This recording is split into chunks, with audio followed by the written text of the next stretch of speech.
So yeah, what I'm going to do, right, is I'm going to tell you a story about what happened on a production I was on, because it was hilarious. I'm the only one that knows about it, apart from obviously the people that were involved, and it's a really good, funny story, okay? So one of the things that we got the opportunity to do when we were running a radio station was me and a friend of mine who has contributed on Geek Apocalypse called Wayne. Cool dude knows who I'm referring to. We got the opportunity to be BBC producers, because that was one of the things I wanted to do when I left university. I wanted to be a BBC producer. And for those that aren't part of the UK, BBC at the time was moving all their stuff to Manchester, which they refer to as the North. Even though anyone with any sense of geography, and let's face it, some Americans are not great with their geography, stereotypical, but kind of true, and that isn't fucking north of England. There's a whole bunch of the north of England. The actual north of England is the north of England that they miss out. Like, for example, there's some conventions that go, I really think we should go to the north of England to have the fans there. So they'll go, yeah, okay, let's go to the north. So let's go Manchester and then Glasgow in Scotland. So us in the northeast, where the north actually is, they just ignore. They're just like, no, not happening. No, I'm sorry. You know, all these nomads, all these people who are descended from Anglo-Saxons who are walking around troll-like under bridges. No, they don't possibly want a convention, or they don't want to be part of a production. I mean, that's just ridiculous.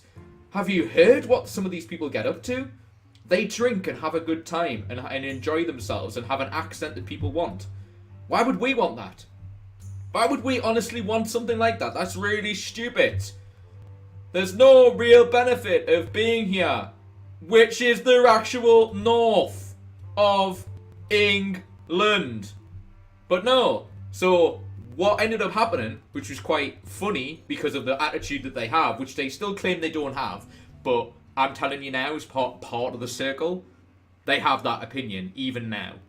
So one of the things that ended up happening was there was a program about promoting classical music, which obviously, like, wow, it's an awesome show. So it basically gets like the best people from around the world who play like violin and all the sort of string instruments and percussion stuff.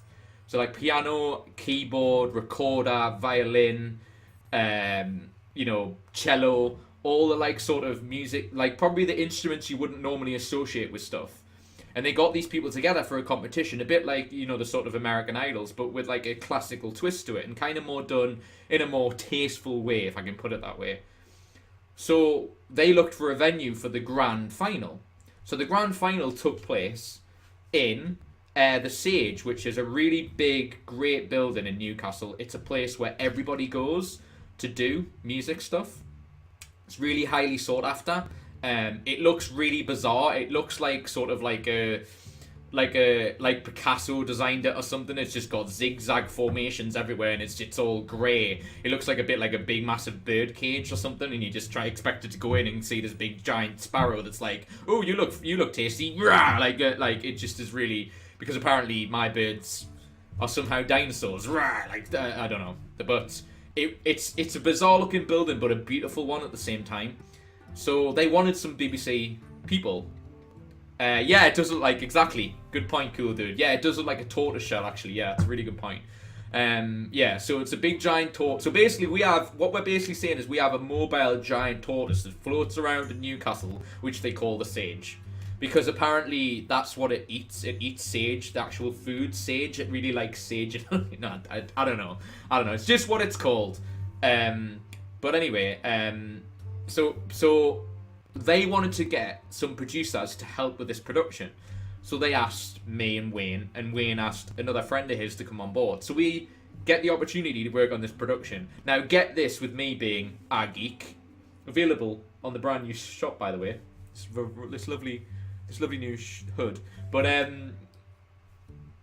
they were working on that. They were the people from Doctor Who. So get this right. They're going, we want to care about people who do North productions in England, and they ship everybody from Wales.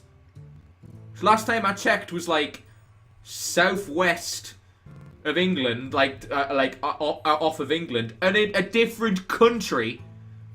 And we're like, okay, so we're gonna go all the way up to Newcastle, which is in the north, and we're gonna go up there. And they suddenly realised that they didn't have enough producers to cover this, so they asked us to do it. Okay, fast forward.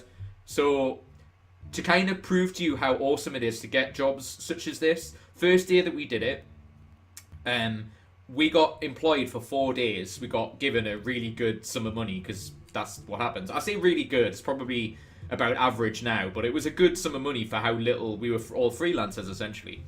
So the first day we go into the production meeting, and she basically goes, well, we carried like some boxes in for the first couple of hours, and then the production manager turns to us and goes, well, actually, we don't need you, so you can go home.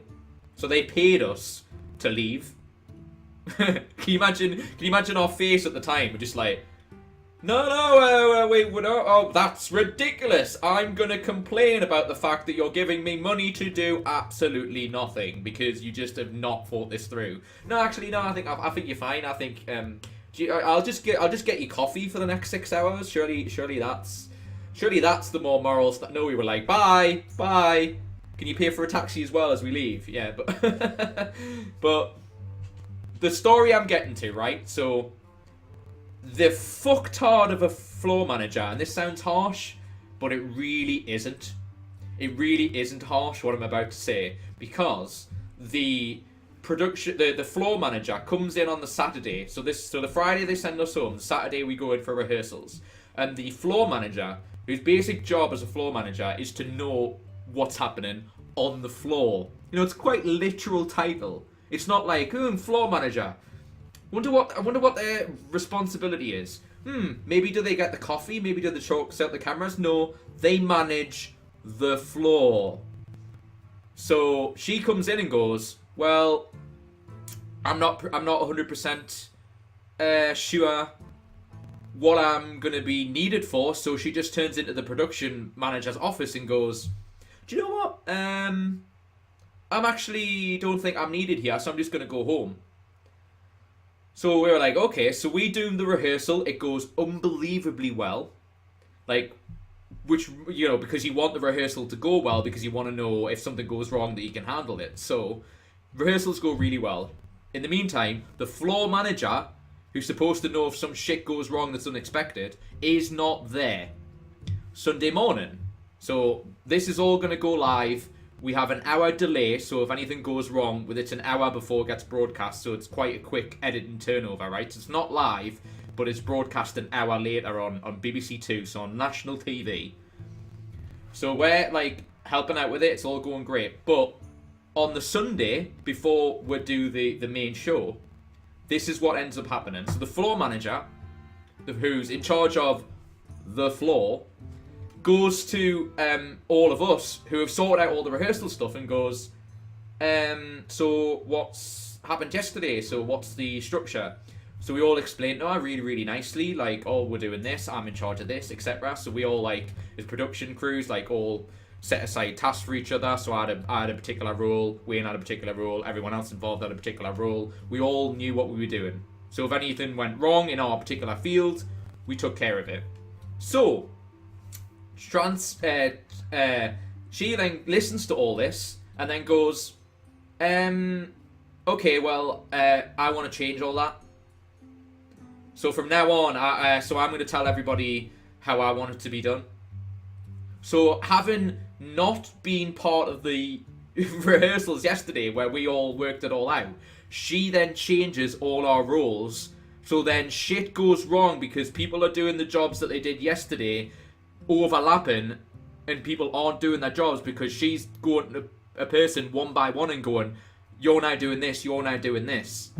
I mean, idiot! I mean, it's just, who would do that? Who would do that? But it gets better. So, that fucktard of a person was on that production. So you're thinking, this is a really accredited thing, and she's an absolute idiot. Okay? So then it gets to the show, and you're thinking, okay, we managed, it's like 5:30, we managed to get everything done, we're all running around like idiots, and we go, and finally, it's all ready to go, we're going to start recording from 6, the audiences are starting to come in to this big, nice auditorium in the stage, in the main bit, and you then go, okay, so this is all, so that we're all ready, breathe, Stephen, breathe, Wayne, brain everybody, it's okay, we're good. So I'm out in the back, next to where all the presenters' changing rooms are, and I'm like, okay, so I'm all like gonna sort this all out. It's all good. This is all fixed. So if anything bad happens, it's all good. We're all sorted. It's fine, Stephen. It's fine. It's all good. The main presenter of the show comes out of her changing room, like half dressed, and all like looking like she has no idea where she is. And I'm like, it's a sage, as Cool Dude pointed out. It's a big giant shell. How can you not know where you fucking are? It's the most unique building on the fucking face of the earth. And she's like, oh, I don't know where I am. And she comes running up to me and goes, Stephen. I'm like, what? And this is what she says to me, right? So imagine how many bricks I shat when she told me this. She goes, oh, well, I was reading the scripts because she had like them in cue cards because she does stuff to the camera. She's the main presenter. So she reads them before she does them as a little prompt thing. And most presenters do that who do any stuff to camera. It makes sense. So she's reading all the cue cards, and then she goes, Stephen, I was looking through the script, and I just realised right now that I don't have a third of the script. And I'm like, what? And she goes, yeah, when I got past the script, there's like a third of it missing. And what a presenter's supposed to do when you give them a script, they number the pages, so like they put numbers on it to know what they're meant to do. So what order the things in. So if it's not bullet pointed or someone's forgot to put numbers on, you number your cards. So then, because it's numbered on the system, so she goes, I'm missing 8 to 30 or something, or whatever it may be. Like come up with a random thing, and go, well, okay, so it's. And then she goes, oh, I kind of forgot to number them. So not only do I not know what order it's in, she doesn't know what order she received them in.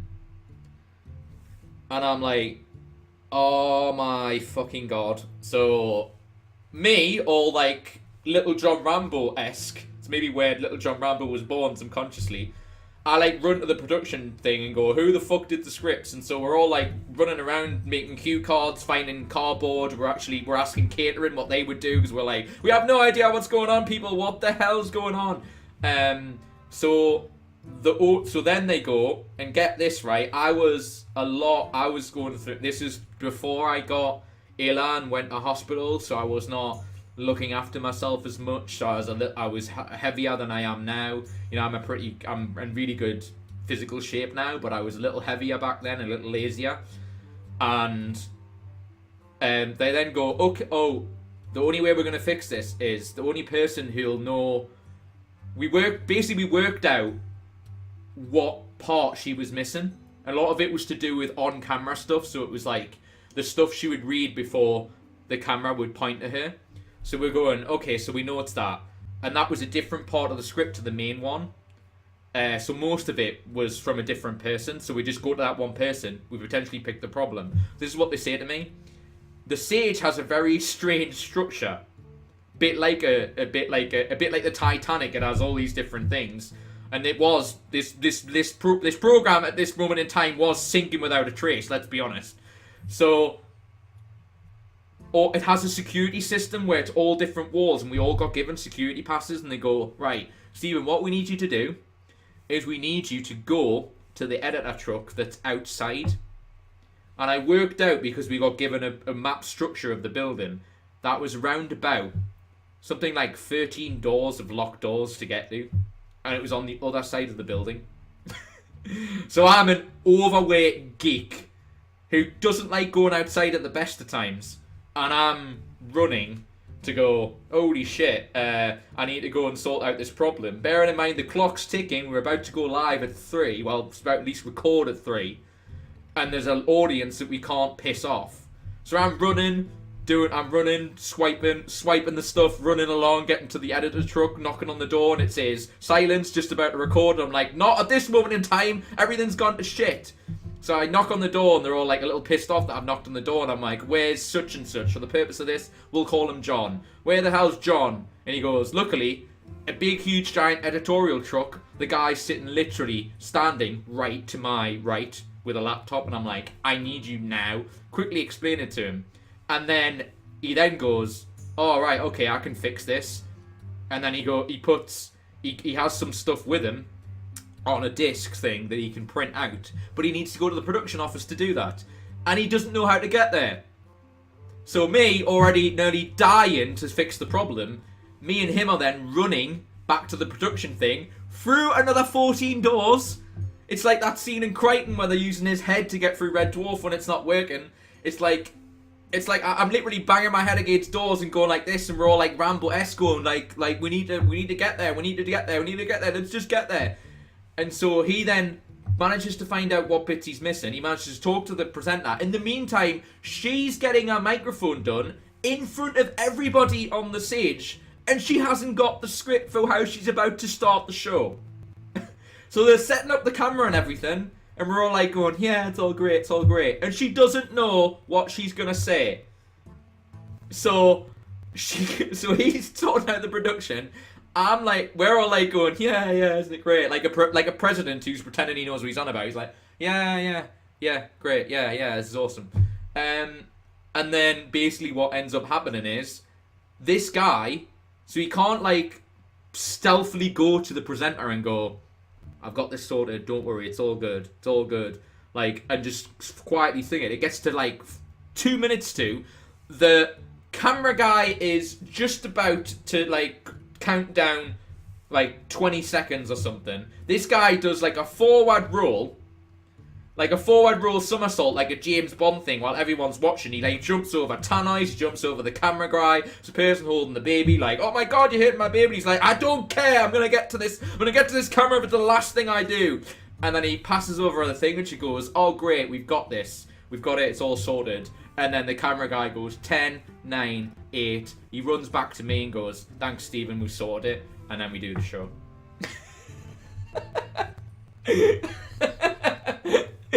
It's like, it's just absolutely my favourite story in the world, because you see stuff on TV and you think, wow, what a great smooth operation. That was a nationally televised show that I was a producer on. And there's some fucktards that even work in there, kind of things. What the Americans like to call douchebags. So there you have it. Some people really are douchebags and shouldn't belong anywhere near stuff like that. But there you go.